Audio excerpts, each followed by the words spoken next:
Are their eyes, ears in line with each other? Oh yeah, there's some, yeah, that's good stuff. Remember, babies that puke are okay. Women who puke and guys that puke, no.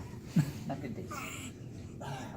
So what happens with Penny is that she's having spit up. So as birth occurs, we get pushed through the canal. If we go through really quick, it can create a lock in our cranial vault.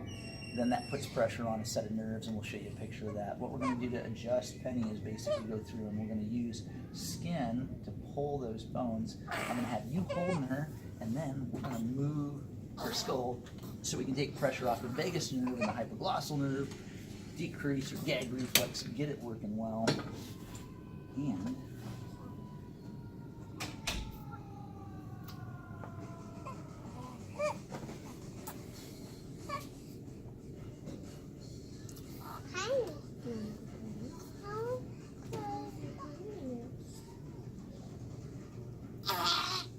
there we go, there's the gag reflex.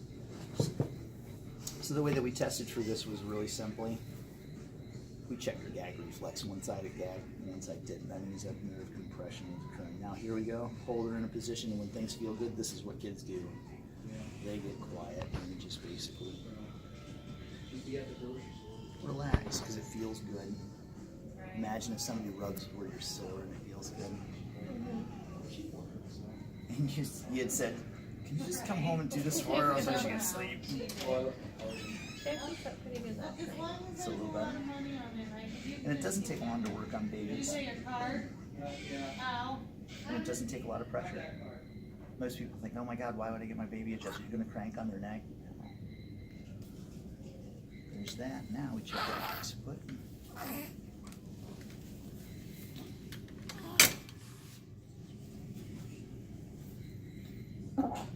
Oh yeah.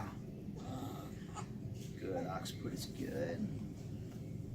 And check a baby's sacrum. World's fastest baby.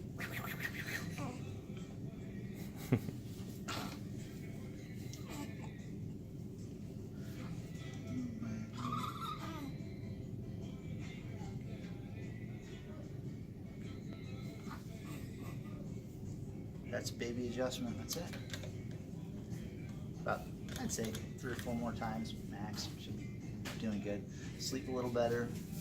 Spit will probably come down once we get more of the pressure off. Well, thanks for letting us make a video and stuff that way. Thank you.